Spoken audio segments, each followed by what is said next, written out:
Bonjour à toutes et à tous. Donc voilà, les vacances sont terminées et puis vous êtes de retour au bureau. Malheureusement, les clients sont pas franchement tous opérationnels. Ils ont un peu encore la tête dans les vacances ou tout simplement ils sont en train de se remettre un peu comme vous dans leur dossier et ils sont pas tout à fait disponibles pour vous avoir au téléphone et pour échanger avec vous sur le devis que vous avez envoyé avant de partir en congé ou bien sur le rendez-vous que vous souhaiteriez prendre avec eux. Donc moi je vous propose, pendant cette période de transition qui est un petit peu particulière, de pré-rentrée, finalement, de travailler sur 3 axes très simples, mais qui rendent quand même votre organisation beaucoup plus efficiente. Donc le premier axe, c'est tout simplement de reprendre votre to-do list. Où est-ce que vous étiez arrêté avant de partir en congé? Reprenez l'intégralité de ce que vous avez fait. Est-ce qu'il reste des choses à faire? Très certainement. Mais je vous demande de reprendre cette to-do list et de la continuer avec le plus de sincérité possible et d'être vraiment honnête avec vous-même. Ça sert à rien de vous traîner toutes les semaines les mêmes actions à mener et en fait de juste les reporter de jour en jour ou de semaine en semaine. Posez-vous les vraies questions. Pourquoi est-ce que ces actions-là, vous ne les menez pas au bout? Peut-être que vous n'êtes pas tout simplement la bonne personne pour mener cette action. Auquel cas, dans votre to-do list, ce que vous devriez mettre en face de cette action-là, c'est OK, voir quel est le bon interlocuteur, voir avec mon chef des ventes ou voir avec mon chef d'équipe, quel est le bon interlocuteur pour répondre à cette question posée par un client ou pour bosser sur ce cahier des charges ou pour trouver des informations sur ce type de client. Voilà. Donc, peut-être que vous n'êtes pas la bonne personne et que vous pourriez vous aider en interne, vous appuyer sur quelqu'un qui pourrait vous aider pour aller au bout de cette to-do list. Ensuite, hein, peut-être que en fait, ce sujet-là vous ennuie tout simplement. Alors ça arrive. On peut très bien avoir des choses à faire et ne pas avoir envie de les faire parce que ça nous fait... On n'a pas envie. Et ça, il faut être réaliste par rapport à ça, très sincèrement. C'est pas parce que vous allez l'écrire toutes les semaines dans votre agenda ou toutes les semaines dans votre to-do list que vous allez le faire. Donc si vous n'êtes pas la bonne personne pour faire cette action-là, parce qu'en fait, elle vous ennuie profondément, voyez si vous n'avez pas quelqu'un d'autre dans votre équipe qui pourrait vous remplacer sur ce sujet. Et je vous demanderai même d'être très réaliste par rapport à vos clients. Parfois, on a des actions à mener par rapport à un client, on ne la mène pas parce qu'en fait, ce client-là, on ne le sent pas. C'est pas un client avec qui on a envie de travailler, on n'est pas bien avec lui, ou ça s'est mal passé, ou il y a eu quelque chose.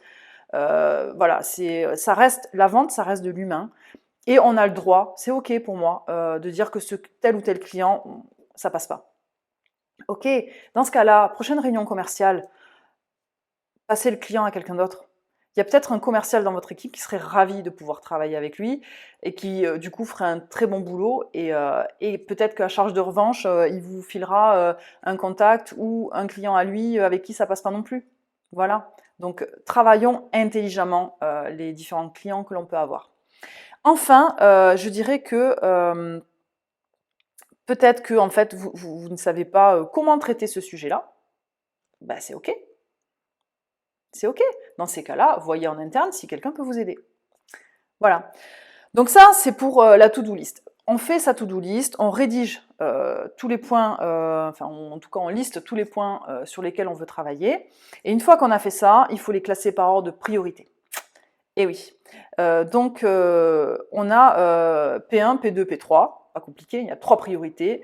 La première, c'est vraiment ce qui va être super prioritaire. Bah, c'est quoi d'après vous?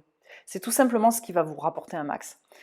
On travaille en priorité ce qui va rapporter beaucoup et rapidement. Voilà. On ne va pas aller travailler un sujet qui va potentiellement rapporter quelque chose ou déboucher sur un contrat dans 6 ans. Ça n'a aucun sens. Personne ne fait ça. On est d'accord. Donc, voyez par ordre de priorité en fait les actions que vous devez mener vis-à-vis de vos clients. Quelles sont celles qui vont vous rapporter du chiffre d'affaires immédiatement. En P2, celle qui vous rapporte du chiffre d'affaires, peut-être un peu moins rapidement. Et en P3, priorité 3, tout simplement celles qui vous rapportent moins de chiffre d'affaires et qui sont à plus longue échéance.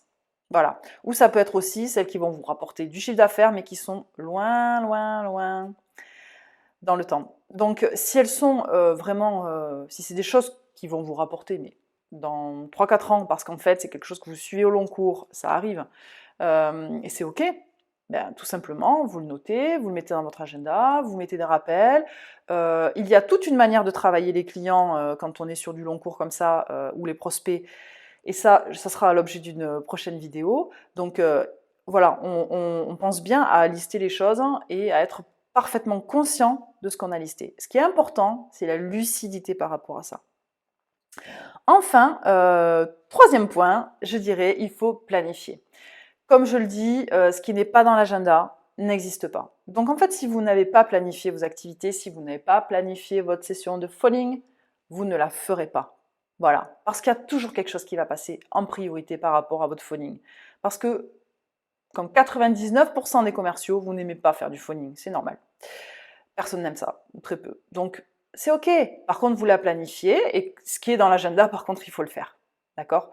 On peut prendre ce petit engagement moral envers soi-même, se dire, ok, c'est dans l'agenda, je le fais.